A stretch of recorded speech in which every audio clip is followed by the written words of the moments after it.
एक सामान्य उद्देश्य है, विशेष उद्देश्य है, एक कैसा उद्देश्य के हिसाब से कंप्यूटर को कौन-कौन से भाग में विभाजित किया गया है। तो पहले का से हम लोग लाइन से देखते आते हैं। तो हम लोग का पहला है आकार के आधार पर। आकार के आधार पर कंप्यूटर का विभाजन को देखते हैं। तो ये आकार के आधार पर यहाँ पर दिया हुआ है micro computer, mini computer, mainframe computer और है सुपर कंप्यूटर। तो इनमें प्रश्न भी पूछा जाता है कंप्यूटर का वर्गीकरण कितने प्रकार से या कितने भागों में किया गया है। तो कंप्यूटर का वर्गीकरण 3 भागों में किया गया है। पहला है हम लोग का आकार के आधार पर, दूसरा है कार्य के आधार पर और तीसरा है उद्देश्य के आधार पर। कंप्यूटर का वर्गीकरण 3 भागों में किया गया है। अब यदि प्रश्न इनमें से पूछता है आकार, आकार के आधार पर कंप्यूटर कितने प्रकार के होते हैं। तो आकार के आधार पर कंप्यूटर है 4 प्रकार के होते हैं। Micro computer, mini computer, mainframe computer और है हम लोग का सुपर कंप्यूटर। इनमें देखिए आकार के आधार पर पूछा गया है। तो अब इनमें समझते हैं। माइक्रो कंप्यूटर है, इसका आकार इनका छोटा होता है या इनका आकार है छोटा होता है। जैसे उदाहरण में यहाँ पर दिया हुआ है नोटबुक, टैबलेट, स्मार्टफोन, पीडीए, घर ऑफिस में उपयोग होने वाला कंप्यूटर आदि जो हम लोग का पीसी है, लैपटॉप है, डेस्कटॉप है, कैलकुलेटर है, मोबाइल फोन है, इलेक्ट्रॉनिक वॉच आदि सब हम लोग का माइक्रो कंप्यूटर का उदाहरण है। इसका विकास सर्वप्रथम सर्वप्रथम जो इस माइक्रो कंप्यूटर का विकास है आईबीएम कंपनी ने किया था। इनका विकास है माइक्रो कंप्यूटर का। और भी इसका है, इसका आधार पोर्टेबल होता है। इसे कंप्यूटर ऑन ए चिप भी कहते हैं। एवं उपयोग जो माइक्रो कंप्यूटर है इसका अगर उपयोग पूछता है निम्न में से कौन से कंप्यूटर का उपयोग श्रुति घर घर या ऑफिस वगैरह में किया जाता है। इसका उदाहरण इसका आंसर भी होगा हम लोग का माइक्रो कंप्यूटर। इसका उपयोग है घर, ऑफिस, विद्यालय, व्यापार, मनोरंजन आदि जगहों पर इसका उपयोग सर्वाधिक किया जाता है। घरों में उपयोग होने वाला माइक्रो कंप्यूटर है। Micro computer single user device है जो कि आम लोगों के लिए उपयोग में होता है। और प्रश्न में अगर पूछता है निम्न में से कौन सा कंप्यूटर सिंगल यूजर कंप्यूटर है। उदाहरण में आपको ऑप्शन में आपको दे देंगे। निम्न में से कौन सा कंप्यूटर सिंगल यूजर कंप्यूटर है। Micro computer, mini computer, mainframe computer और सुपर कंप्यूटर। तो इसका सही आंसर होगा micro computer. A single user computer होता है, माइक्रो कंप्यूटर है वो। एवं जो मिनी कंप्यूटर है यह मिनी कंप्यूटर है, मल्टी यूजर होता है। प्रश्न पूछेगा मल्टी यूजर निम्न में से कौन सा कंप्यूटर मल्टी यूजर कंप्यूटर है। तो mini computer multi user computer है। एवं निम्न में से कौन सा कंप्यूटर मल्टी प्रोग्रामिंग कंप्यूटर है। तो मल्टी प्रोग्रामिंग कंप्यूटर होता है हम लोग का मेनफ्रेम कंप्यूटर मल्टी प्रोग्रामिंग है।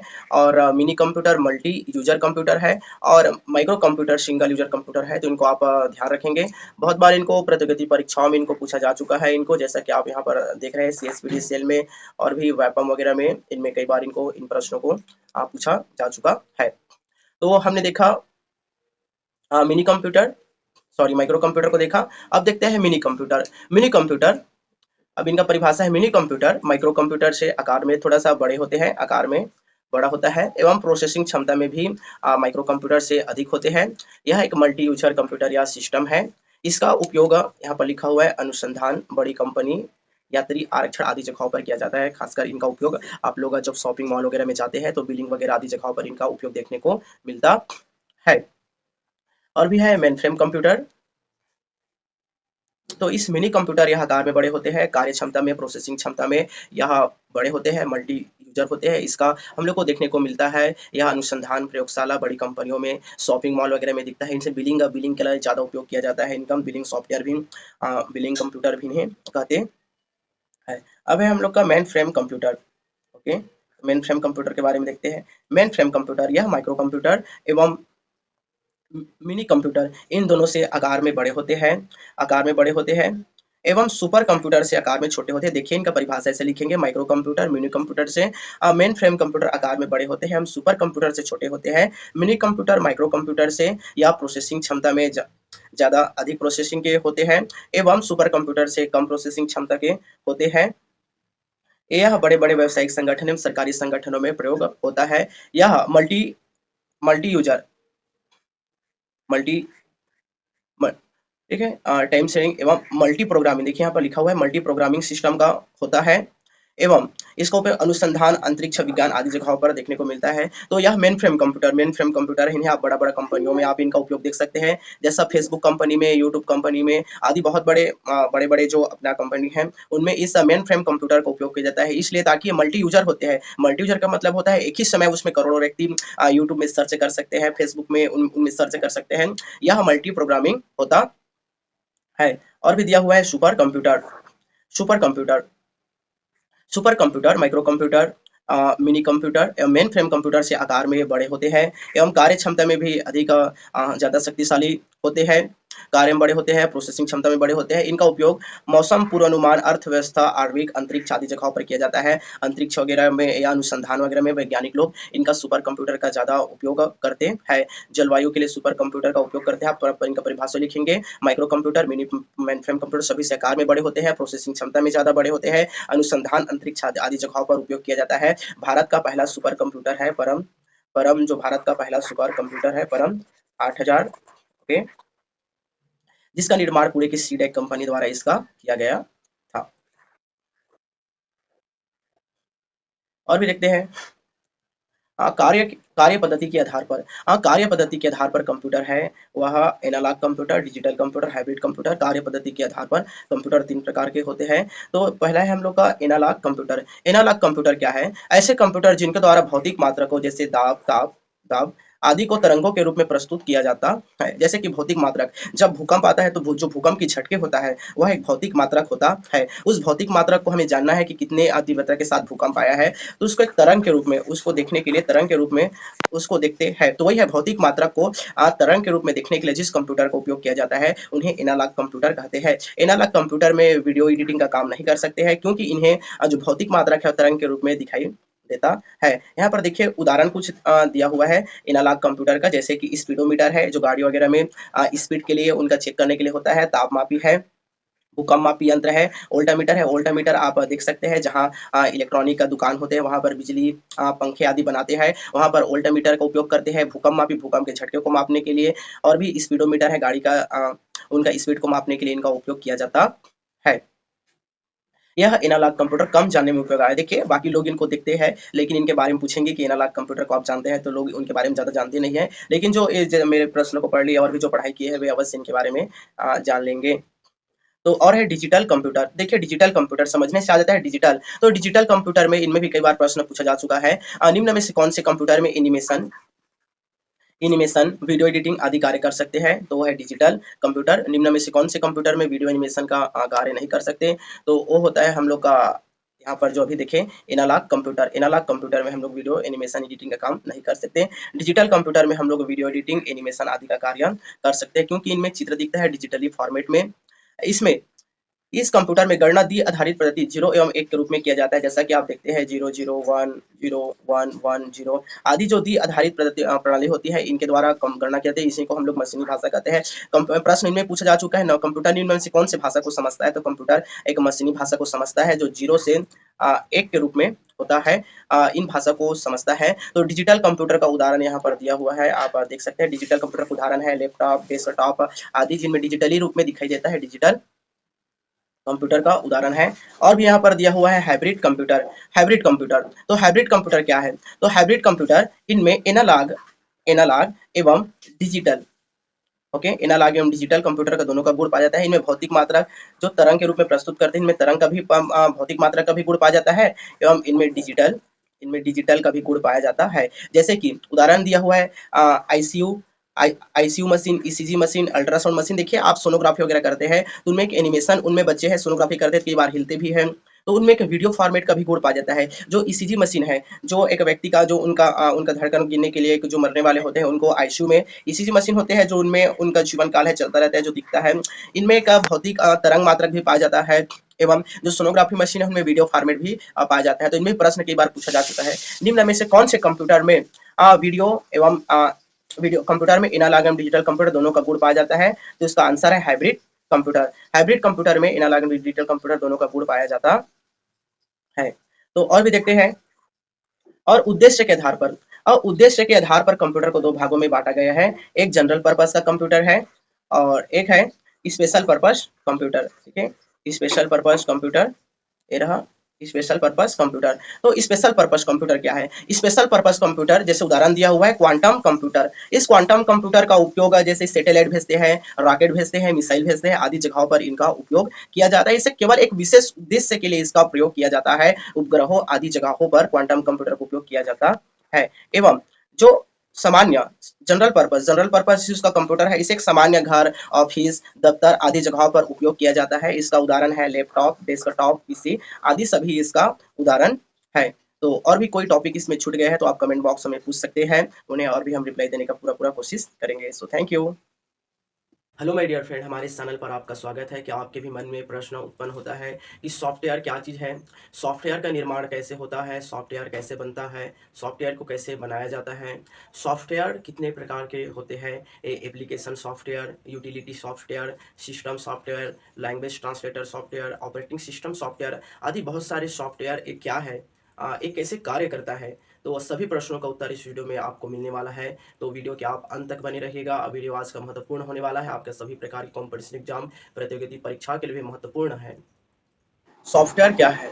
यहाँ पर लिखा हुआ है सॉफ्टवेयर, यह कंप्यूटर सिस्टम को नियंत्रित करने वाला प्रोग्राम है। सॉफ्टवेयर, बगैर सॉफ्टवेयर के किसी भी कंप्यूटर को हम लोग नहीं चला सकते। अगर कीबोर्ड चलाना है तो सॉफ्टवेयर होना चाहिए, माउस चलाना है तो एक सॉफ्टवेयर होना चाहिए, अगर प्रिंटर चलाना है, कोई भी हम लोग को हार्डवेयर को पार्ट को चलाना है तो एक सॉफ्टवेयर की आवश्यकता पड़ता है। कई बार प्रतियोगिता परीक्षाओं में पूछा जा चुका है कि निम्न में से किसके बगैर हार्डवेयर का उपयोग नहीं कर सकते, तो है हम लोग का सॉफ्टवेयर। बगैर सॉफ्टवेयर का हार्डवेयर का उपयोग करना असंभव प्रतीत होता है। और भी प्रश्न भी पूछा जा चुका है प्रतियोगिता परीक्षाओं में कि जो वायरस होता है वह वायरस खतरा निम्न में से किसमें होता है, हार्डवेयर में या सॉफ्टवेयर में। तो वायरस है वो आज सॉफ्टवेयर में अटैक करता है वो, और बगैर सॉफ्टवेयर के हार्डवेयर का उपयोग नहीं कर सकते। तो इसी का यहाँ पर विस्तृत यहाँ पर लिखा हुआ है। सॉफ्टवेयर क्या है? तो यह कंप्यूटर सिस्टम को नियंत्रित करने वाला या कंप्यूटर के जो सिस्टम होते हैं उनको चलाने वाला एक प्रोग्राम है। ठीक है, तो अब इस सॉफ्टवेयर का निर्माण कैसे होता है, तो देखते हैं सॉफ्टवेयर का निर्माण कैसे होता है। तो यहाँ पर उस सॉफ्टवेयर का निर्माण कैसे होता है उसके बारे में भी यहाँ पर लिखा हुआ है। तो देखिए, अनुदेश, इंस्ट्रक्शंस, कंप्यूटर कार्य करने के लिए दिए गए आदेशों को, जो कंप्यूटर कार्य करने के लिए बहुत सारे आदेश देते हैं हम लोग। ओके, आदेशों को अनुदेश कहते हैं। इनको थोड़ा सा ध्यान से समझिए। कंप्यूटर को कार्य करने के लिए दिए गए आदेशों, एक बहुत सारे आदेशों आदेशों को अनुदेश कहते हैं। एवं प्रोग्राम, कंप्यूटर को दिए जाने वाले आदेशों के समूह को, अब बहुत सारे आदेश देते हैं, ओके, उनके समूह को, उनके एक बहुत सारे आदेश का एक समूह को प्रोग्राम करते। देखिए, आदेश आदेश को क्या कहते हैं? अनुदेश कहते हैं। और बहुत सारे आदेशों के समूह को कहते हैं हम लोग प्रोग्राम। और यहाँ पर और भी लिखा हुआ है,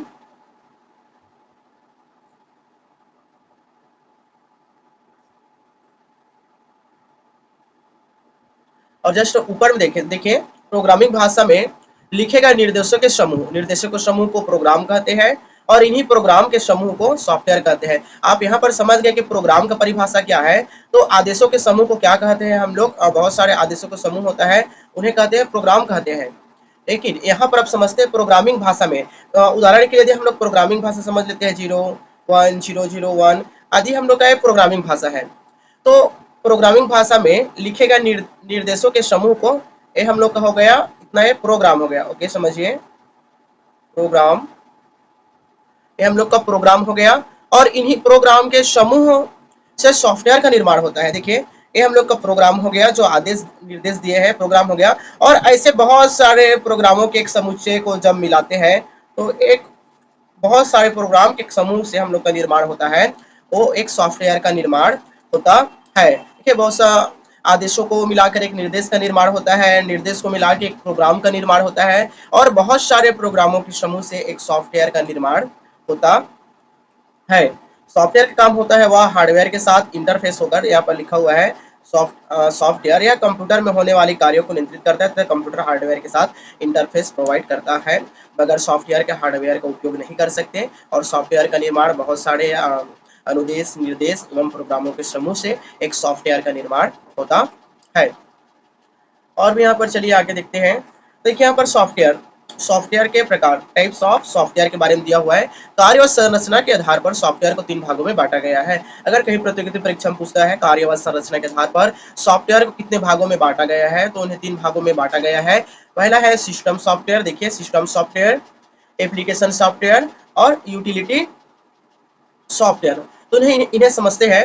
यहाँ पर सिस्टम सॉफ्टवेयर 2 प्रकार के होते हैं, ऑपरेटिंग सिस्टम सॉफ्टवेयर और लैंग्वेज ट्रांसलेटर सॉफ्टवेयर।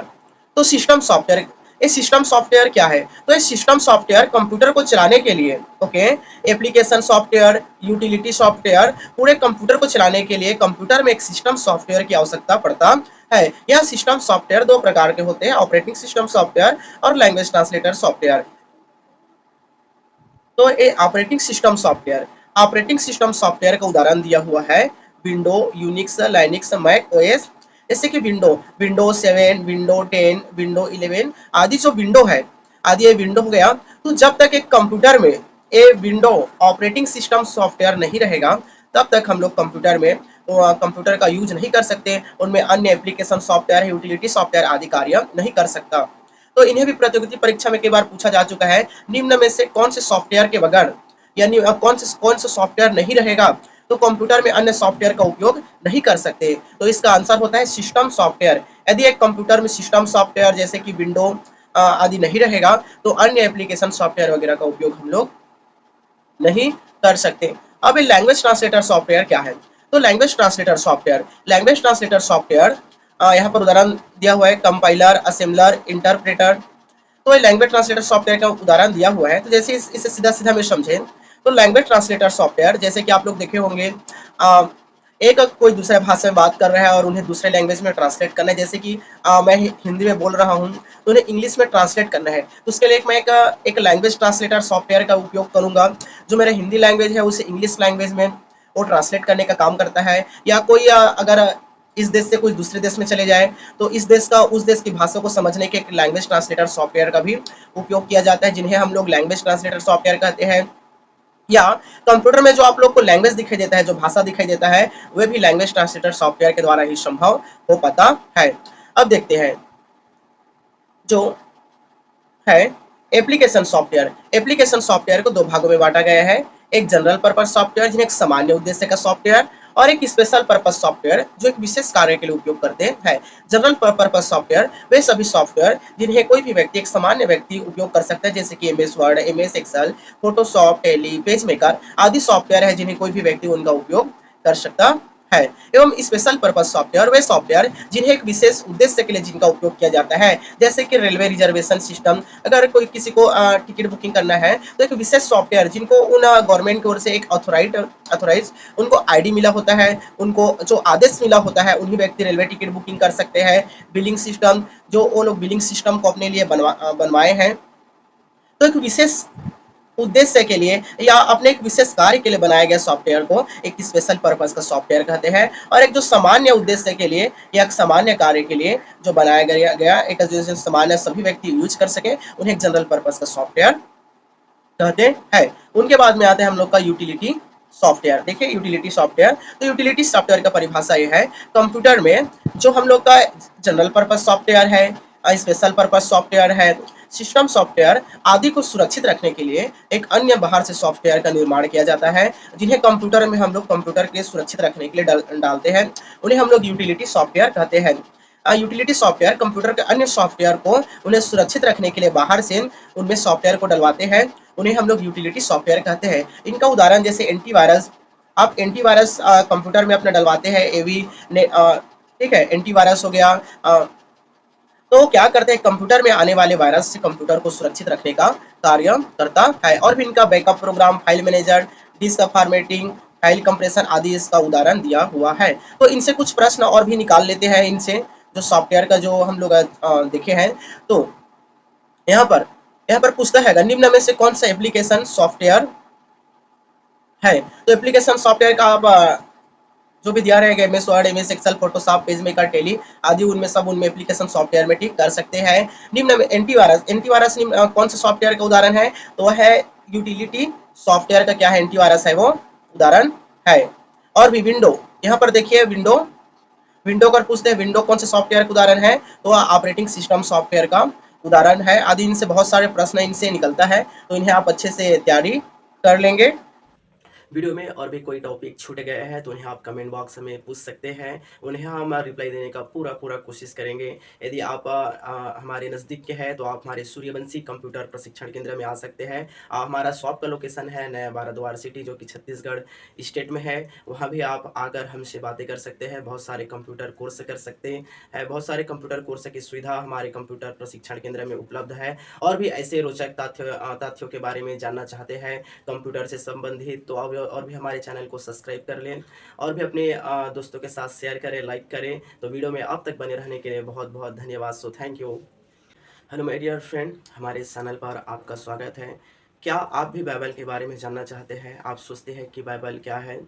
सुनने में आता है कि परमेश्वर कौन है जिसने सृष्टि की रचना किया, यीशु मसीह कौन है, या स्वर्ग क्या है, नरक क्या है, मनुष्य के मरने के बाद क्या होता है, वह कहाँ स्वर्ग जाता है, कहाँ नरक जाता है, और भी इस धरती पर मनुष्य की रचना, मनुष्य की सृष्टि कैसे हुई, मनुष्य किसने बनाया, बहुत सारे जीव जंतु हैं, पेड़ पौधे हैं, नदी नाले हैं, इनकी रचना, इनकी सृष्टि किसने किया? आपके मनों में प्रश्न है, या आप सोचते हैं बाइबल में नए नियम की पुस्तक, पुराने नियम की पुस्तक क्या है, इस बाइबल को किसने लिखा, कितने समय लगा, कितने भाषाओं में लिखा गया है, बाइबल में कितने अध्याय, कितने पुस्तकें हैं, आदि बहुत सारे आपके मनों में प्रश्न है। बाइबल की इतिहास क्या है, बाइबल को कब तक लिखा गया, आदि बहुत सारे प्रश्न हैं। आप कंपटीशन एग्जाम की तैयारी करते हैं, प्रतियोगिता परीक्षा की तैयारी करते हैं, तो भी आपके आज का वीडियो आपके लिए और भी महत्वपूर्ण है। इस वीडियो में बहुत सारे बाइबल से संबंधित बातें हैं जो सीखने को मिलेगा, तो आप वीडियो के अंत तक बने रहिएगा। तो बाइबल को किसने लिखा? बाइबल की रचना परमेश्वर की प्रेरणा से तीमुथियुस के पत्री में लिखा हुआ है। संपूर्ण पवित्र शास्त्र परमेश्वर की प्रेरणा से लिखा गया है, जो कि बहुत सारे परमेश्वर के दास भक्तों के द्वारा, जिसमें 40 से भी अधिक दास भक्तों के द्वारा यह संपूर्ण पवित्र शास्त्र लिखा गया है, जिन्हें इस बाइबल को लिखने में लगभग 1500 साल से भी अधिक समय इस संपूर्ण पवित्र शास्त्र बाइबल को लिखने में लगा हुआ है। एवं बाइबल को दो भागों में हम लोग देख सकते हैं, एक का पुराना नियम और एक नया नियम। जो कि पुराना नियम आरंभ होता है आदि में परमेश्वर ने आकाश और पृथ्वी की रचना की। इसका विवरण जो आरंभिक बाइबल की पुस्तक है उत्पत्ति 1 अध्याय और उनके 1 पद में हमें देखने को मिलता है। आदि में परमेश्वर ने आकाश और पृथ्वी की रचना की।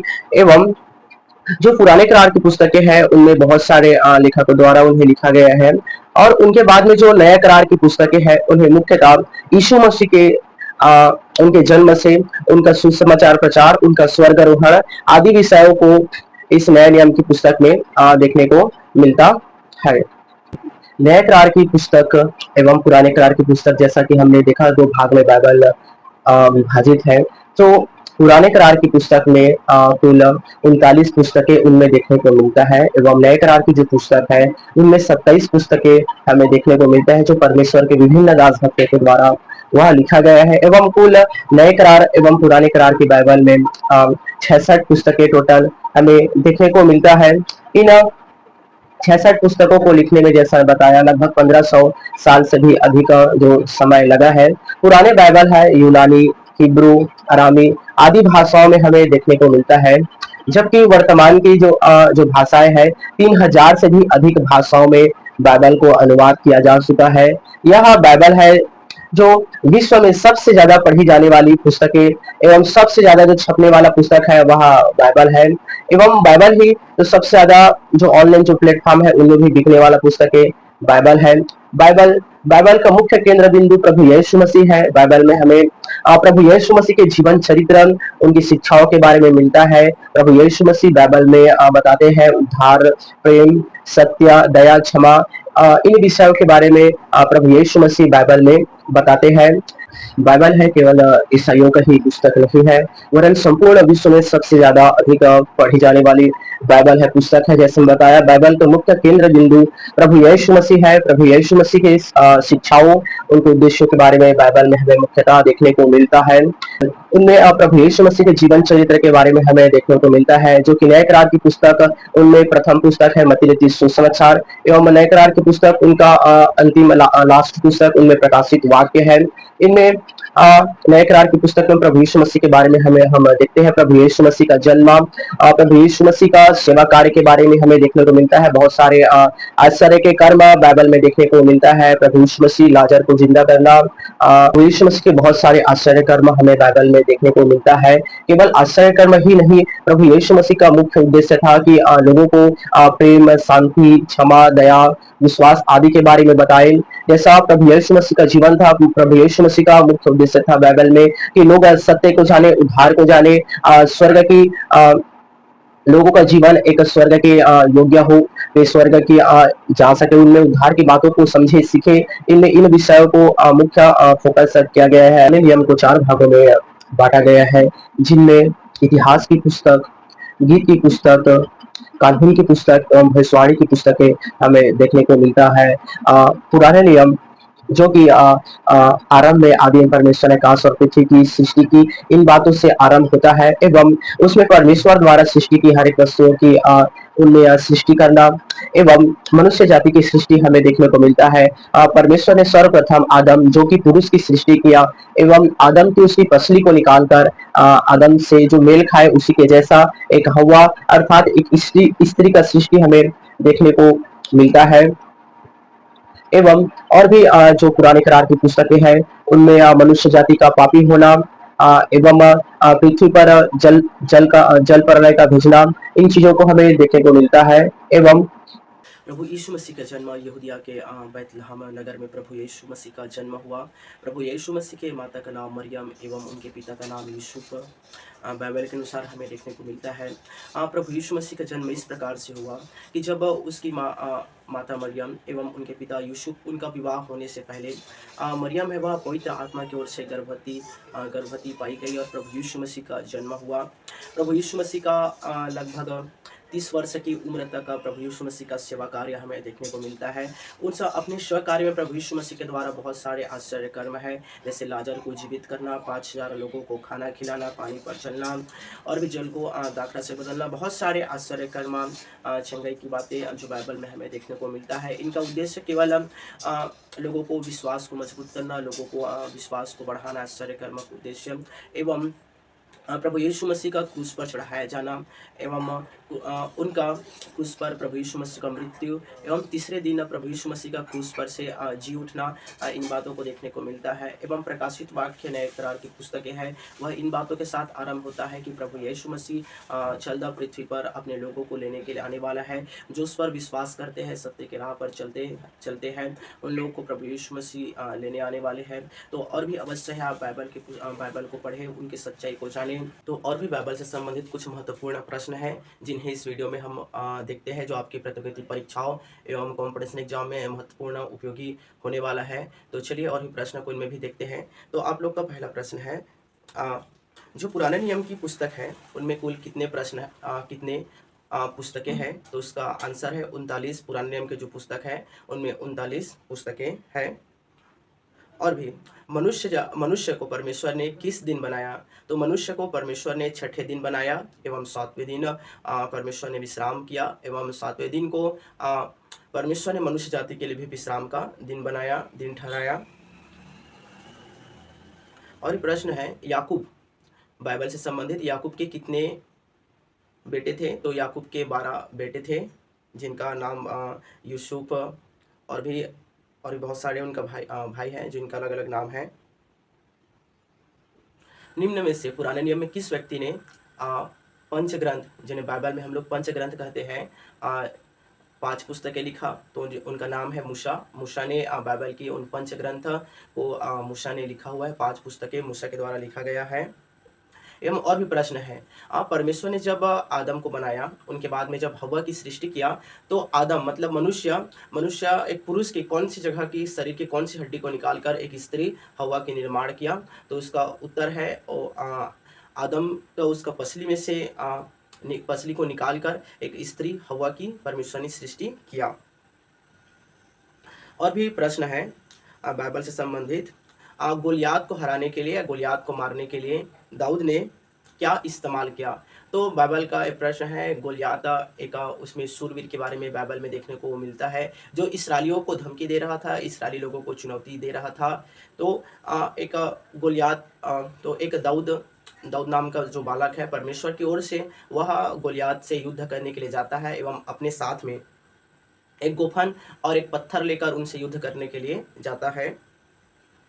और एक प्रश्न है, जब पृथ्वी में जल प्रलय आया था, तो जब संपूर्ण मनुष्य जल में डूब गया था, नूह एवं उनके परिवार एवं कुछ जीव जंतु जहाज में जो बैठे थे, तो नूह ने जहाज से जो दो पक्षी भेजे उनमें से एक का नाम बताए। तो नूह ने जहाज में से पक्षी को उड़ाया था, एक था कबूतर था और एक का कौवे था। कबूतर है वह वापिस आया एवं कौवे है वह वापिस नहीं आया जहाज में नूह के पास में। वीडियो में और भी कोई टॉपिक छूट गए हैं तो उन्हें आप कमेंट बॉक्स में पूछ सकते हैं, उन्हें हम रिप्लाई देने का पूरा कोशिश करेंगे। यदि आप हमारे नज़दीक के हैं तो आप हमारे सूर्यवंशी कंप्यूटर प्रशिक्षण केंद्र में आ सकते हैं। हमारा शॉप का लोकेशन है नया बाराद्वार सिटी, जो कि छत्तीसगढ़ स्टेट में है। वहाँ भी आप आकर हमसे बातें कर सकते हैं, बहुत सारे कंप्यूटर कोर्स कर सकते हैं, बहुत सारे कंप्यूटर कोर्स की सुविधा हमारे कंप्यूटर प्रशिक्षण केंद्र में उपलब्ध है। और भी ऐसे रोचक तथ्यों के बारे में जानना चाहते हैं कंप्यूटर से संबंधित, तो और भी हमारे चैनल को सब्सक्राइब कर लें और भी अपने दोस्तों के साथ शेयर करें, लाइक करें। तो वीडियो में आप तक बने रहने के लिए बहुत बहुत धन्यवाद। So thank you.